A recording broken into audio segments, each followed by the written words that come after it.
मैं हूँ आलिया, आप देख रहे हैं ब्रेकिंग बैरियर्स। आप सबको अपने प्रोग्राम में वेलकम करती हूँ।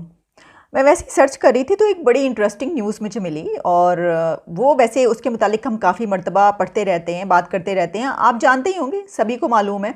इस तरह की चीज़ें पढ़ने वाले, सर्च करने वाले सभी को पता है कि एक बाबा वेंगा नाम कहा जाता है, जो कि एक खातून थी। और उनकी डेथ 1996 में मेरा ख्याल है हुई थी और वो 90 ईयर्स से ऊपर हो चुकी थी जब उनकी डेथ हुई है। काफ़ी एजड थी, बहुत ज़्यादा बूढ़ी हो चुकी थी। और उनके साथ एक खसूसियत थी ये कि उनके बारे में कहा जाता है कि उन्होंने बेशुमार प्रेडिक्शंस की और उनकी प्रेडिक्शंस में से बहुत सारी ऐसी थी जो सच साबित हुई। अच्छा, आप जानते हैं कि इससे पहले एक और इसी हवाले से, यानी कि प्रेडिक्शंस करने के लिए और पेशन गोइयाँ करने के लिए, जो मुस्तकबिल है, जो फ्यूचर है, उसमें क्या होना है वो पहले से बता देने वाले लोगों में एक बहुत ही फेमस नाम जो है वो नेस्ट्राडामस का है।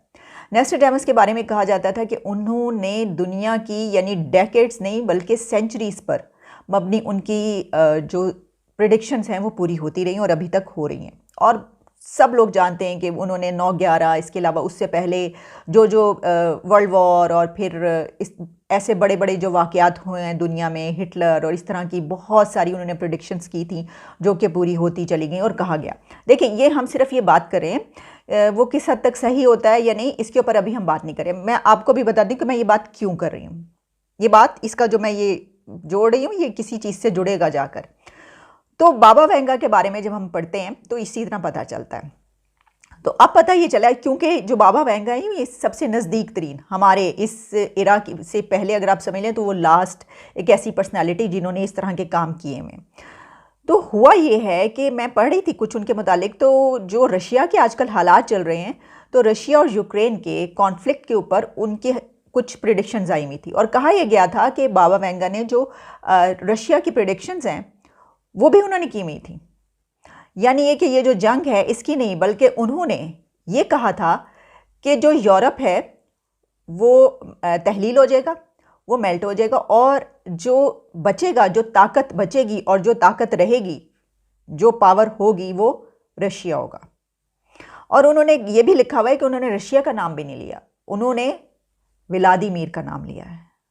अच्छा, ये सोचकर मैं सोचने लग पड़ी कि व्लादिमीर तो यूक्रेन के जो प्रेसिडेंट है उनका नाम भी व्लादिमीर है, तो आप ये कैसे कह सकते हैं कि वो रशिया के ही हैं? ये भी तो सोचने वाली बात है। लेकिन ठीक है, जो वो उसको करने वाले हैं उनका ये कहना है कि उन्होंने ये जो रीजन है जो रशिया है, इसके मुतालिक उन्होंने कहा था कि फिर एक टाइम ऐसा आएगा कि जो यानी शिफ्ट है, यानी जो पावर है वो इस तरफ आ जाएगी और रशिया जो है वो रहेगा और व्लादिमीर पुतिन जो है वो बहुत ताकतवर हो जाएगा और उस वक्त जो वेस्ट है वो ताकतवर नहीं रहेगा। अच्छा, तो मेरे दिल में अचानक ख्याल आया, बल्कि मेरे जहन में ये ख्याल आया कि कहीं हमारी जो हुकूमत है उसने कहीं यही वाली बात तो नहीं पढ़ ली थी, वो जो रशिया गए थे विज़िट करने के लिए। तो हो सकता है कि किसी ने उनको ये बता दिया हो कि देखें, वो खातून जिनकी इतनी बड़ी बड़ी प्रेडिक्शंस कामयाब हुई हैं, वो ये वाली बात उन्होंने कही है रशिया के हवाले से। तो छोड़ें आप यूरोप को, छोड़ें आप अमेरिका को, वो अमेरिका को एब्सोल्युटली नॉट, बिल्कुल ठीक कहा है आपने। ये देखें जनाब, ये प्रेडिक्शन आई है, ये पेशन गोई हो रही है उनकी।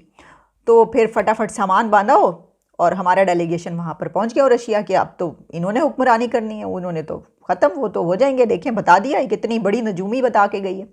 तो कहीं ऐसा कोई चक्कर तो नहीं है। तो अच्छा, इसके साथ साथ बहुत सारी और बातें हैं जो मैं करना चाहती हूँ, लेकिन वो बहुत ही अफसोसनाक है। इसीलिए मैंने कहा ज़रा एक इंटरेस्टिंग बात जो है पहले कर ली जाए। ये तो हम देख ही चुके कि जो कल हमारे प्राइम मिनिस्टर ने खिताब किया है कौम से, उसमें सहाफ़ियों के हवाले से उन्होंने क्या क्या बातें कह दी हैं। मतलब उनको तो उन्होंने जो है वो बिल्कुल वही बना दिया जो मैंने कल बताया था, किस किस्म की फ़िल्में बनाने वाले। बहुत ही अफसोस की बात है भाई वैसे, लेकिन क्योंकि कल उस पर बहुत ज़्यादा बात हो चुकी है, तो आज मैं वो तो कुछ भी बात नहीं अफसोसनाक जो मुझे, और मैं अब बातें आज करना चाहती हूँ। एक तो पहले मैं आपको ये बता दूँ कि इमरान खान साहब ने राब्ता किया है जहांगीर तरीन से। अब देखिए, जहांगीर तरीन जो हैं वो इमरान खान के राइट हैंड, मतलब बरसा बरस डेकेड्स तक वो उनके वो रहे। जो इमरान खान सिर्फ एक ऐसी पावरफुल पर्सनालिटी, एक ऐसा इंसान हुआ करता था जो सिर्फ ये देखता था अपनी सियासत और सब, बाकी सब कुछ उनका, सब कुछ घर बार एवरीथिंग, काम धंधा सब देखने वाले जहांगीर तरीन हुआ करते थे। और सिर्फ उनका ही नहीं बल्कि पार्टी का भी सब कुछ देखने वाले होते थे। और बल्कि ये भी कहा जाता है कि वो जो एक जलसा हुआ था जिसके बारे में कहा जाता है कि वो एक जो जहांगीर तरीन है, उन्होंने और एक और शख्सियत जो हैं उन्होंने मिलकर करवाया था। ठीक है, आम जो तौर पर कही जाती है कि जनाब जनरल शुजा पाशा और जहांगीर तरीन ने मिलकर वो वाला जलसा करवाया था, और उस 2011 वाला, और उस जलसे के बाद ही पीटीआई उठ खड़ी हुई थी। यानी पीटीआई को सही जो उसका एक मकाम मिलने का शुरू हुआ था, पॉपुलैरिटी और ताकत और ये सब, वो उस जलसे के बाद हुआ था, क्योंकि वो एक बहुत बड़ा जलसा था और उसमें पहली मर्तबा इतने ज़्यादा लोगों ने शिरकत की थी। तो जाहिर है जब बिहाइंड दी टेबल, या क्या कहना चाहिए, बिहाइंड दी वॉल ऐसी पर्सनैलिटीज़ उसको करवा रही होंगी तो इतनी बड़ी तादाद तो हो ही जाएगी। लेकिन चलें, ये असल में हम जैसे जैसे बातें करते जाते हैं ना, तो इतनी ज़्यादा उसमें बातें निकलती चली आती हैं, उसके इतने एंगल्स होते हैं कि जिस पॉइंट पर हम बात करना चाहते हैं वो फिर बीच में रह जाता है। मैं आपको बताना ये चाह रही हूँ कि ये जो राब्ता किया गया जहांगीर तरीन साहब से, तो इसकी क्या वजूहत है। एक तो देखें, हमें सामने की साफ वजह नज़र आती है, और वो ये है कि अब वो उनसे दूर होके जा चुके हैं जब से वो नाहल हुआ उसके बाद। तो जिस तरह इमरान खान साहब ने अपने तमाम जिगरी दोस्तों और यारों को अपने से दूर उठाकर फेंक दिया, उन्होंने कहा चलो जी ठीक है। वो कहते हैं ना कि पता नहीं कही जाती है बात, ऐसा है या नहीं है, मजबूरियाँ भी होती हैं कि जी टिश्यू की तरह आपने, तो उसके बाद आपने कहा बस ठीक है। तो ये सूरत हाल हुई, तो जहांगीर तरीन के साथ भी ये हुआ, और अब वो लंदन में इलाज करवाने गए हैं। 1-2 दिन पहले अचानक ही वो अपने जहाज़ में उड़े और वहाँ पे पहुँच गए। पता ये चला कि उनकी तबीयत बहुत ज़्यादा ख़राब है, लेकिन साथ में कहा जा रहा है कि लंदन में तो एक और भी साहब मौजूद हैं जिनकी तबीयत बड़ी ख़राब थी जब वो वहाँ पर गए थे, आपको याद होगा। तो इसका मतलब हुआ कि 2 ख़राब तबीयत वाले अगर वहाँ पर मिल लिए और फाइनल हो गया कुछ, तो क्या बनेगा। एक तो रीज़न ये भी हो सकती है, ये वजूहत भी हैं कि हो सकता है वो उनको कर रहे हो। इसकी वजह ये है कि शेख रशीद साहब ने कुछ दिन पहले ये कहा था कि इमरान खान को, उसी वक्त कहा था उन्होंने, जब उन्होंने ये बातें की थी ना, कि जब नज़र आना शुरू हो गया था कि भाई सेम पेज लग रहा है, कि अभी 2-4 रोज़ पहले की बात है, तो उन्होंने कहा कि इमरान खान को जहांगीर तरीन से रब्ता करना चाहिए, उनसे बात करनी चाहिए। अच्छा, शेख रशीद ने ये बात क्यों कही थी? क्योंकि उस वक्त उनको भी महसूस हो रहा है कि ये बात इस तरह नहीं बनेगी, जो भी लोग थे टूट के गए हुए उनको वापस लाना पड़ेगा, अपने आप को ताकतवर करना पड़ेगा, क्योंकि अपोजिशन इस वक्त पावर में नज़र आ रही है। इस वजह से एक तो ये चीज़ कि बिल्कुल हो सकता है उन्होंने इसलिए रब्ता किया हो। लेकिन एक और बात भी है, ये कि आजकल जहांगीर तरीन के बहुत ही करीबी, हमेशा से वैसे करीबी हैं वो जहांगीर तरीन के, लेकिन इमरान खान के जो right hand, first man, right man, उनको कुछ भी कह लें, कोई भी खिताब दे लें, तो वो ओन चौधरी हुआ करते थे। मतलब आप ये समझ लें कि आज तक इमरान खान से ज़्यादा करीब उनसे ज़्यादा कोई नहीं होगा जितने वो हुआ करते थे। लेकिन मैंने आपको पहले भी कुछ अर्सा पहले मैंने एक प्रोग्राम किया था जिसमें मैंने यही वाली बात की थी ओन चौधरी साहब, क्योंकि वो एक जो इजलास जिस दिन हो रहा था जहांगीर तरीन और उनके घर पर हो रहा था लाहौर में, तो मैंने ये बातें की थी कि वो कितने करीबी थे खान साहब के, और वो इतने करीबी थे कि मेरा नहीं ख्याल कि कोई और इमरान खान या प्राइम मिनिस्टर की ज़िंदगी को ऐसे जानता होगा जैसे वो जानते थे। सब कुछ उनका वही संभालते थे और देखते थे। तो और ऐसा होता है, ये भी याद रखिएगा, दुनिया की जो बहुत पावरफुल पर्सनालिटीज़ होती हैं या जो एक ऐसे उस पर पहुँच जाती हैं, चाहे वो किसी भी शोबे से हो, चाहे वो कोई आर्टिस्ट हो, कोई सिंगर हो, कोई रॉक स्टार हो, कोई पॉलिटिशियन हो, कोई भी हो, तो फिर वो अपना सब कुछ खुद नहीं देख पाता और ना ही देखता है। फिर वो उसका कोई ना कोई ऐसा राइट हैंड, राइट मैन होता है जिसको वो सब कुछ देखता है और उसको ईच एंड एवरीथिंग पता होता है, क्योंकि वही सब कुछ करने वाला होता है। तो जैसे ही इमरान खान को इक़्तिदार मिला, जिस दिन सुबह उन्होंने ओथ उठाना था, मैंने आपको पहले भी बताई थी बात, कुछ दिन पहले की बात है, तो एक रात पहले ओन चौधरी साहब को कह दिया गया था कि आप उसमें नहीं आएंगे और आप उसमें शिरकत नहीं करेंगे। तो ये बातें ये सुनने को आई थी, उन्हें कहा गया था कि जनाब वो जो है वो ठीक नहीं है, यानी होता है ना वही जो वो गुड लक और बैड लक वाला मामला, कुछ इस तरह की बात की गई थी। ठीक है, तो बहरहाल अंदर अब जो भी चीज़ें उस पर, अभी वो हमारा टॉपिक नहीं, इसलिए हम उस पर बात नहीं करते। तो वो अपना बोरिया बिस्तर उठाकर लाहौर तशरीफ़ ले आए थे, ये मैं पहले कर चुकी हूँ बात। अब देखें, एक चीज़ तो ये कि जो मैंने आपको कहा कि जहांगीर तरीन से रब्ता हो सकता है इसलिए किया, लेकिन एक और बात ये कि मैं देख रही थी कि एक तो दीवान सज्जन हैं पीटीआई के बहुत अहम मेंबर, बहुत पुराने, और वो आजकल कुछ इंटरव्यूज़ देते हुए नज़र आ रहे हैं। जिस तरह उन्होंने उर्दू न्यूज़ को एक इंटरव्यू दिया, मैं पढ़ी थी, फिर उन्होंने मंसूर खान के प्रोग्राम में एक इंटरव्यू दिया, वो मैं देखा, और उन्हीं के प्रोग्राम में मैं ये भी जो है वो पता चला मुझे कि एक किताब आ रही है, एक और नई। एक तो है, आप जानते हैं, रेहाम खान की किताब, जो कि इतनी मशहूर माशाल्लाह से पीटीआई ने खुद की, हुकूमत ने खुद की, किसी और को ज़रूरत ही नहीं है। कहते हैं ना कि जब आप खुद अपने दुश्मन हो तो फिर किसी और को आपका दुश्मन बनने की ज़रूरत ही नहीं पड़ती। वो किताब जब अभी पब्लिश भी नहीं हुई थी, रिलीज़ भी नहीं हुई थी, लोगों के घरों तक भी नहीं पहुंची थी, हाथों तक भी नहीं पहुंची थी, तो उससे पहले ही जो उस वक्त पीटीआई के बहुत करीबी हुआ करते थे हमजा अली अब्बासी ने, उन्होंने रात को प्रोग्राम किया और सारी उसमें जो जो कुछ जिसके बारे में लिखा हुआ तो सब कुछ बता दिया खुद से अपने मुँह से बैठ कर। अच्छा, उस वक्त स्ट्रेटजी मेरा ख्याल है ये थी कि पहले से ही बता दो, इससे पहले कि लोग वो पढ़ें। तो जब ये बताओ, जब एक जाहिर है कि पार्टी का बंदा बताएगा इतना करीबी, तो लोग ये कहेंगे हाँ देखो ये तो बिल्कुल सही कह रहा है कि क्या कुछ झूठ लिखा हुआ है उसके अंदर, और फिर जब लोग पढ़ेंगे तो उसका असर नहीं होगा। लेकिन ऐसा कुछ नहीं हुआ, वो स्ट्रेटजी कामयाब नहीं हुई थी ऐसे ही, क्योंकि देखिए ये तो किताब पढ़ने वाले को फिर तो लोग और भागते हैं, अच्छा ऐसी कोई किताब है। आप जानते हैं इस तरह की तो चीज़ें जो इस सनसनीखेज़ी तो लोगों को पसंद होती है। अब एक मरतबा फिर वही ये जो मुराद सईद वाला मामला हुआ, उस वक्त फिर वो किताब एक मरतबा फिर हाथों हाथ बिकना शुरू हो गई होगी, क्योंकि इतनी ज़्यादा उस पर बात हुई। किसने की? पीटीआई वालों ने खुद ही उसको उठाया मामले को। हमने कभी उसके हवाले से कोई बात ही नहीं की किसी ने कि भाई ठीक है ओके आपस का मामला है या ये कि अंदरूनी मामलात हैं। तो अब हुआ ये कि एक तो मैं ये देख रही थी, पढ़ी थी कि मुराद सईद ने रेहाम खान को उनकी जो है उसके ऊपर माफ़ी मांगने का डिमांड की मांगे, और पता नहीं केस किया या नहीं किया। आप माफ़ी तो वो बिल्कुल नहीं मांगेंगी, केस वो करें तो पता चलेगा।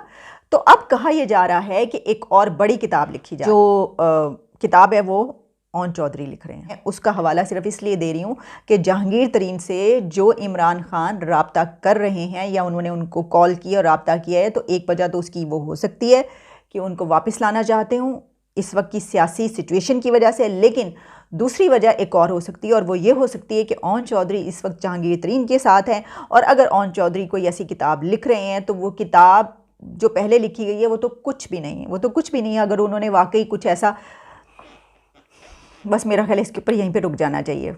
वो जो भी लिखेंगे वो जानते होंगे। इसकी वजह ये कि वो, जिस तरह मैंने पहले कहा कि वो जो लाइफ के बारे में जानते हैं उनकी और कोई नहीं जानता, तो फिर वो जब लिखेंगे तो बहुत सारी अच्छी बातें भी लिख सकते हैं, और क्योंकि वो अलग हो चुके हैं और उनके साथ काफ़ी बुरा हो चुका है, तो हो सकता है वो बहुत सारी कुछ ऐसी बातें भी लिख दें कि कोई और ना जानता हो। तो क्या इमरान खान ने इसलिए भी वो कॉल कर सकते हैं उन्हें कि भाई ये जो सुनाई मुझे दे रहा है कि कोई, या उनको तो पता होगा पहले से ही, प्राइम मिनिस्टर को तो सब कुछ पता होगा, बट लोग उनको बता रहे होंगे ऐसा कुछ हो रहा है, तो क्या उन्होंने जहांगीर तरीन को ये कहने के लिए तो फ़ोन किया है कि भाई ये जो किताब का मामला है अब ये क्या हो रहा है, मेरे खिलाफ अब एक और चीज़ लाई जा रही है, एक और किताब मेरे खिलाफ लिखी जा रही है, अब मुझे और भी जो है वो तंग किया जाएगा। क्या इस तरह की बातें करने के लिए उन्होंने उनको कहा है कि मना किया जाए, ये नहीं आनी चाहिए? या फिर उन्होंने ये कहा है कि आप क्यों हमसे अलग हो गए, इस वक्त हमें आपकी ज़रूरत है, आप हमारे साथ वापस आ जाएँ, मिल जाएँ। तो वो मुझे जहांगीर तरीन अब इस तरह मिलते हुए नज़र तो नहीं आ रहे, मेरा नहीं ख्याल। अब देखें क्या होता है, आने वाला वक्त बताएगा। एक तो ये चीज़, दूसरी एक और बात जो मैंने कहा था कि बड़ी अफसोसनाक बात है, वो ये नहीं थी भाई वो किताब लिखे ना लिखे, अफसोस की क्या बात है, हर एक को हक हासिल है वो जो भी लिखना चाहे। अफसोसनाक बात यह है कि जिस तरह मैंने आपको कहा कि उस प्रोग्राम में दीवान सच्चल जब आए, तो दीवान सच्चल ने जो बातें की, और फिर जो उर्दू न्यूज़ में मैंने पढ़ा उनका इंटरव्यू, वो जो मैंने बातें पढ़ी कि भाई वाकई, असल में हम कभी इसके मुतालिक सोचते नहीं है, क्योंकि हम सोचते हैं ऐसा तो हो ही नहीं सकता कि भाई पीटीआई की पूरी इस वक्त हुकूमत की कैबिनेट में एक भी नॉन मुस्लिम मेंबर नहीं है। इस कैबिनेट में एक भी नॉन मुस्लिम मेंबर इस हुकूमत ने नहीं रखा, यानी कोई नॉन मुस्लिम मेंबर इस काबिल नहीं है, या कोई भी बंदा ऐसा जो कि क्रिश्चियन हो, जो हिंदू हो, जो पारसी हो, जो इसका ताल्लुक़ किसी और मज़हब से हो, जो कि हमारे मुल्क में है ही बहुत कम, कोई एक भी ऐसा इंसान नहीं मिल सका इमरान खान साहब को जिसको वो कैबिनेट का हिस्सा बनाए। किसी एक भी ऐसे मेंबर को, किसी एक भी ऐसे बंदे को अपनी कैबिनेट में नहीं रखा जो गैर मुस्लिम हो। एक तो ये बात। दूसरी ये कि जो सेंट्रल एग्जीक्यूटिव कमेटी है उसमें कुछ 60 मेंबर्स हैं, वो ये बता रहे थे दीवान सच्चल, और उन 60 मेंबर्स में से शायद 3 सिर्फ ख़वातीन हैं। तो ये तो हम जानते हैं, जिस तरह हमने बात की थी, वो बिल गेट्स आए थे, एक भी खातून नहीं थी पूरे लंच में। सेंट्रल एग्जीक्यूटिव कमेटी में शायद 2 या 3 ख़वातीन हैं, और एक भी नॉन मुस्लिम मेंबर नहीं है सेंट्रल एग्जीक्यूटिव कमेटी में भी, यानी कैबिनेट में भी नहीं है, और सेंट्रल एग्जीक्यूटिव कमेटी में भी एक भी गैर मुस्लिम नहीं है, नहीं शामिल।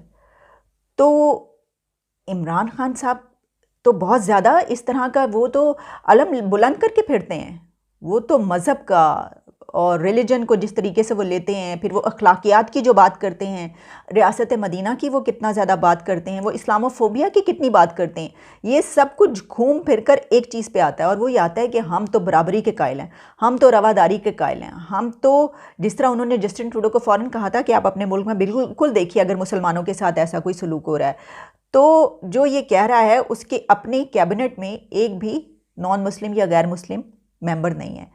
क्या कभी पार्टीज़ में किसी सियासी पार्टी में हुआ इस तरीके से? मतलब मुझे इसलिए हैरानी हो रही है कि हमेशा होता है, हर उसमें कोई ना कोई लोग ऐसे होते हैं, तो बंदा ये सोच ही नहीं सकता कि अच्छा ऐसा होगा। अच्छा, फिर उन्होंने ये भी बताया कि जब उन्होंने जो वो हैं उनके सैफुल्ला नियाज़ी जो कि बहुत करीबी समझे जाते हैं, ज़ाहिर है कि जो तंजीमी काम होते हैं उसके तो वो हेड होते हैं, तो उनसे जब उन्होंने कहा कि मैंने जाके उनसे कहा कि भाई ये जो है आप कोई मेंबर जो कमेटी थी उस वक्त वो सारी, तो उन्होंने कहा कि ये सेंट्रल कमेटी में आप कोई वो नहीं है, तो उन्होंने कहा कि नहीं मैं नॉन मुस्लिम मेंबर को नहीं रखूँगा। बार बार उन्होंने कैटेगोरिकली ये बात बताई कि उन्होंने इनकार कर दिया कि वो गैर मुस्लिम मेंबर को नहीं रखेंगे अपने उसमें, और फिर साथ में सिर्फ ये नहीं कहा बल्कि ये भी कहा कि वो किसी खातून को भी नहीं रखेंगे। तो उन्होंने जब ये पूछा हिम्मत करके कि क्यों नहीं, तो उन्होंने कहा कि ख़वातीन के लिए वेमेन विंग है उसके अंदर वो होंगी, और नॉन मुस्लिम्स के लिए भी अलग विंग है उसके अंदर वो होंगी। तो फिर मुझे बहुत ही दिलचस्प बात लगी, वो आखिरी बात मैं करूँगी इसके ऊपर, और वो ये थी कि उन्होंने कहा कि अच्छा, फिर मैंने कहा कि आप साफ साफ कह दें कि ये जो फिर आपने विंग है ये मुस्लिम मेल मेंबर्स विंग है। बात तो सही है। तो मतलब बहुत हैरानी होती है, बहुत अफसोस होता है, बहुत दुख होता है ये सुन के कि आप इस दौर में इस जगह पर आप खड़े हैं, आप बातें इतनी आदर्शवादी बनते हैं, इतने बड़े बड़े आदर्शों की बातें करते हैं, और सिचुएशन क्या है, मामला क्या है? मामला ये है कि आपकी कैबिनेट में एक भी नॉन मुस्लिम, एक भी गैर मुस्लिम मेंबर नहीं है, और आपकी कमेटी में, सेंट्रल कमेटी में भी एक भी मेंबर नहीं है। और ख़वातीन के हवाले से तो जो हमारा एटीट्यूड है इस हुकूमत का, कैबिनेट का, या वज़ीर आज़म के जिस तरह की स्टेटमेंट्स आ चुकी हैं पहले ही, वो हम जानते हैं। तो ख़वातीन और जो माइनॉरिटीज़, उनके लिए एक वज़ीर आज़म का रवैया ऐसा नहीं होना चाहिए। में कहावत भी है ना, और वो ये है कि अगर बादशाह दरख्त से एक सेब तोड़ेगा तो उसके जो लश्करी हैं वो पूरा दरख्त उखाड़ डालेंगे। इसका मतलब ये है कि एक बादशाह, एक किंग जो काम करेगा, उसकी जो सोच होगी, उसकी जो मेंटालिटी होगी, जिसको वो अपने साथ बर्ताव करेगा लोगों के साथ, और जैसा वो करके दिखाएगा, तो उसके जो मेंबर्स हैं, उसके साथ जो रहने वाले, उसके साथ काम करने वाले जो हैं, वो उससे 50 गुना 100 गुना ज़्यादा उसके जैसा ही रवैया अपनाएंगे। तो ये देख लीजिए कि ये रियासत मदीना में क्या हो रहा है।